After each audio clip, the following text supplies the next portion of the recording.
Chapter 8. A Personal Mission. If you want to have enough to give to others, you will need to take care of yourself first.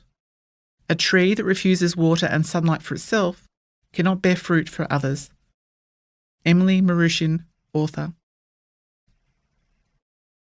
In the years after the sale of the business, I finally was able to dedicate more time to myself. At first, I found adjusting to the new rhythm of life beyond business difficult, but as it involved more leisure and free time with Troy and our girls, it was not as hard as some other transitions I have experienced. I will mention some other details about this time later.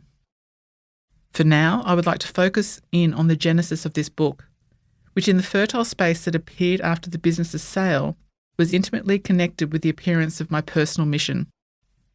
I had continued my ritual of meditation and journaling every day, and at numerous times I would experience a complete sense of clarity and great energy. I'd write in a stream of consciousness without letting the pen leave the page for 3, 5, or even 10 minutes at a time. It was as though I was connecting suddenly with my inner wisdom, and I didn't want to waste a moment or allow any space for my habitual self-blocking to enter. I was writing as if possessed, and the pen moved by itself. I explored what I truly wanted, why I wanted it, what it meant to me, and so on, drilling deeper and deeper. I wrote letters to myself to read in the years to come, sharing what I wanted in my life. Free the world's daughters. Free young women from the shackles of guilt and shame now, not wait until they're 40, 50 or 60 to find true peace, freedom and joy. I will be a voice in the silent landscape of sibling sexual abuse.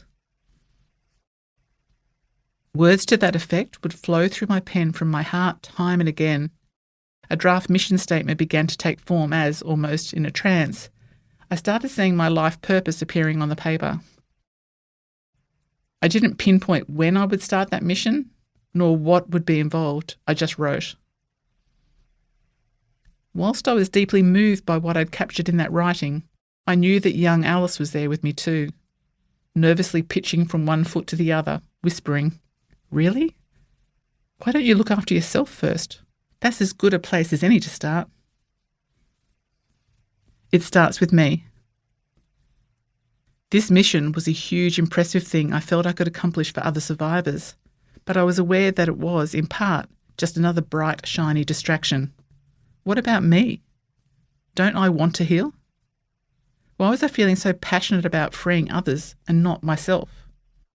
Wasn't writing the words trapped in the shackles of guilt and shame about myself?